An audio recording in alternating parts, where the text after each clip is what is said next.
آیا تاسو پوهیږئ ولې ځینې کاروبارونه یوازې څو میاشتې دوام کوي او ځینې بیا د نړۍ لوړې څوکې ته رسیږي؟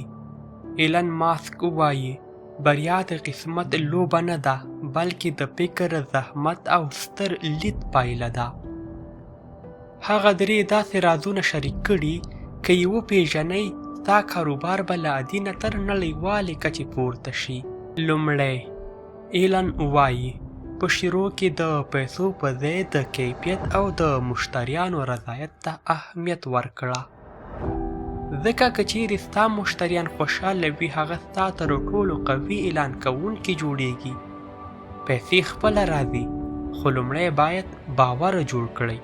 هم ایلن ټینګار کوي که د کوچنیو اهدافونو پر ځای لوی اهدافونه ولري، که ته یوازې د یو کوچني دوکان فکر کوې نو تر همغه ځایه به پاتې شي.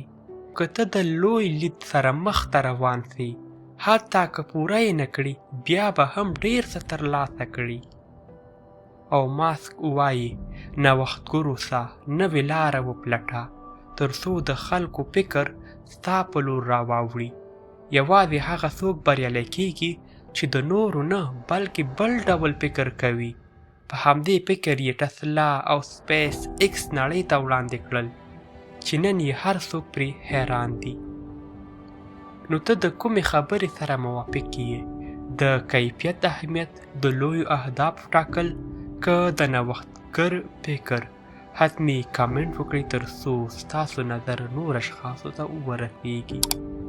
ویډیو حتمي لایک کړئ او د خپلو دوستانو سره خامخا شیر کړئ.